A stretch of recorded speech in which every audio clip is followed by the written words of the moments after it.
when you talk about 1,000,003 people who have now lost their unemployment, and particularly, we're now, I guess we're talking on a federal level now, but when you're talking about the extension to unemployment expiring, you're talking about people whose lives are just going to have gone from difficult and hard to just horrible. And you really but also, just think about the amount of time that has been spent on the hundreds of thousands, maybe, of people who are dealing with the hassle of having their crappy insurance canceled and having to buy new insurance. Think about how this was a national catastrophe versus the 1.3 million people who have been unable to find jobs. There's 3 unemployed people for every job opening. That's an average. In some areas, it's 8 to 1. Right. They're losing their long-term unemployment Right, they're not benefits. just sitting around. The jobs aren't there. Exactly. But I got to say, where I slightly disagree with you, Sam, is I think for some of these guys, yeah, it's just a political game, and it's how they get elected, and they just don't care. But no, I really do think there's some of the other ones that really believe this crap, because it's the cognitive dissonance, the ability of the human mind, and particularly in some of the people we're dealing with here, for people to convince themselves that they've pulled themselves up by their own bootstraps and they've worked hard and they've done all this stuff, and it's just all those lazy people, and they could all have jobs if they want. That's essentially what Rand Paul said. Rand Paul, whose dad was Ron Paul, who was born to a guy that probably made millions of dollars off of racist newsletters and had a political name for him to inherit, and the rest.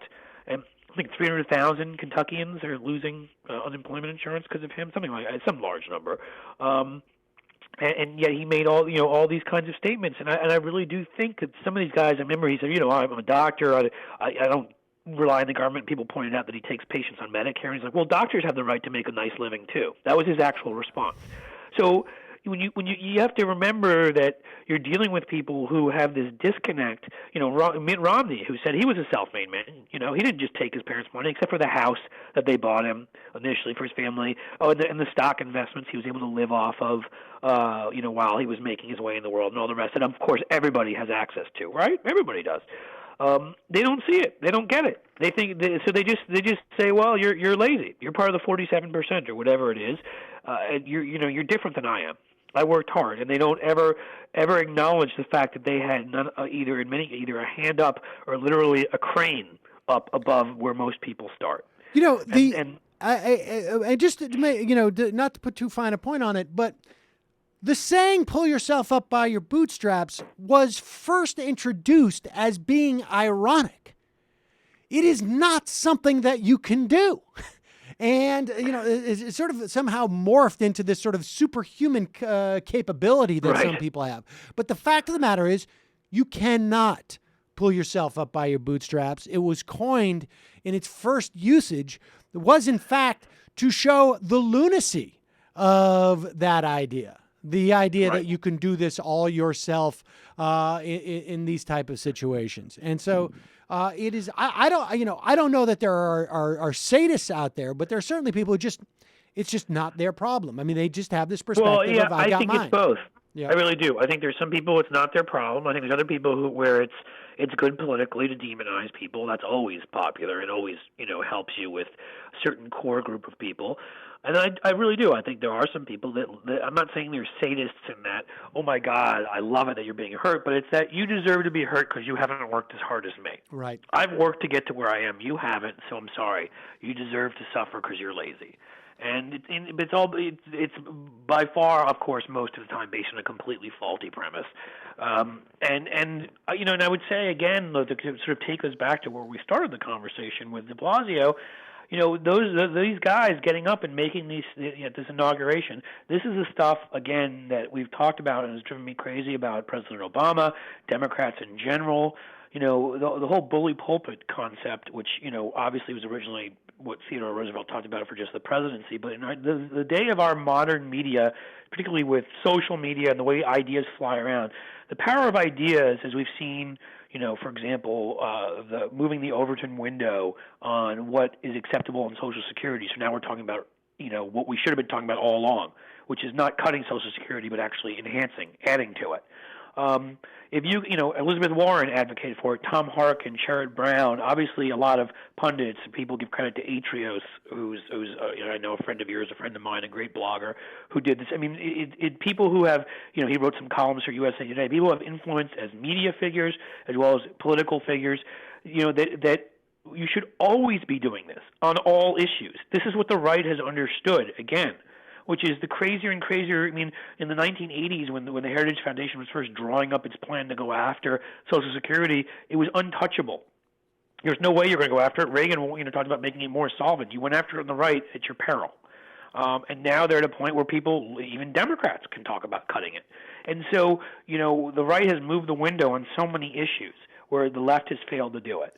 I think Social Security, if I had to pick, I think in 2014, and frankly, over the next 3 or 4 years, I think we're going to see the expansion of Social Security become I don't think we're going. I think it's going to become a mainstream position, and I think to win a Democratic primary for the presidency, you're going to have to support it, and that is so interesting to me. Why, when you see Bill Clinton standing on that stage with De Blasio, that it's very clear, which is what I've tried to say to people recently, which people who have bagged on Hillary Clinton, and I've said, look, I'm going to leave aside everything else and say, I don't care what people really believe. It'd be nice if they were believers, but I care what they do when they're in office. Right. And the thing about the Clintons is that they understand politics very well.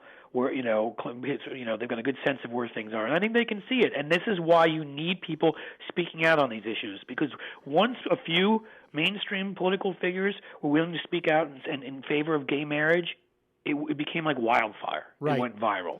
Well, it was a comfortable place for everybody to be.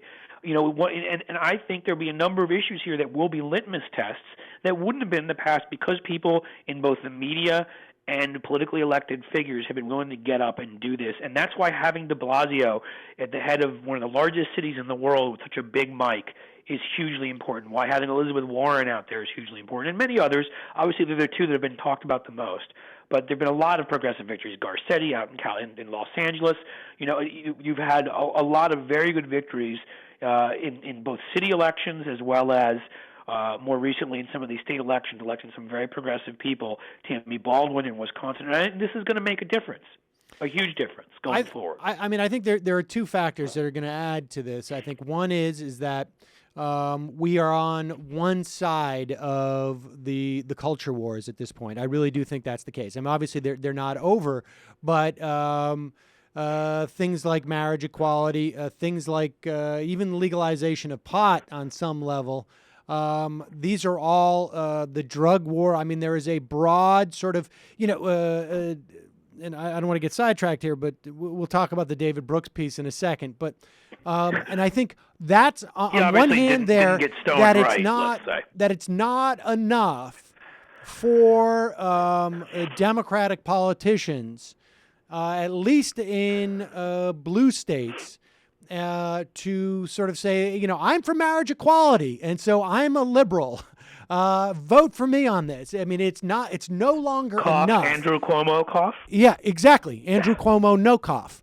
And it's not enough to say that anymore. You need to start to deliver. And I guess what I'm and the saying, other factor, let me finish it. The other factor I think that's going to implicate this is that, one, we have seen in 2013 austerity policies debunked. Two, we are seeing increasingly more and more studies and definitive evidence of the failure of the 401k plan to provide for people's retirement.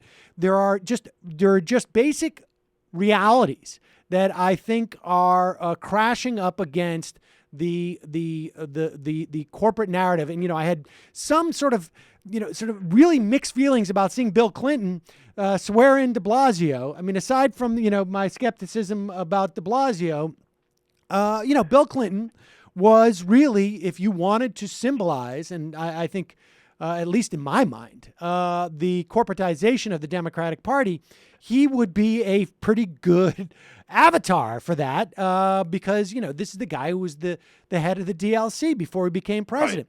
Right. But I sort of see it as the opposite symbolism. Well, he may have come full circle. He's also a guy who sticks his finger up in the air and says, "Which way is the wind blowing?" But he sees it blowing towards De Blasio and his and populist politics, and I really do think that the opportunity is there. We've seen it happen with Social Security in front of our eyes. We've now seen it happen with the minimum wage. This group of crazy right-wingers, Ralph Reed and Gary Bauer and all of them getting together with a plan to try to inject social issues into more races. God bless them for that. Yes. They're gonna make it harder on their own side. But I guess my point is I think the left needs to get out there and we need to continue to do what we're doing on these other issues, but do them on additional ones. I mean, why can't closing the carried interest loophole be a position that somebody must take in a primary, a presidential primary? Right. It should be. It's an utterly ridiculous fallacy that most people who I know who work on Wall Street even think is ridiculous. I mean, it is. It's patently ridiculous that anybody who's making making $600 million a year is paying 15% taxes. So, I think there are other issues that are populist issues that can be pushed in the same way by coalitions and of politicians and people in the media and activists to the point where it's a requirement that you support those, and that's where we need to be.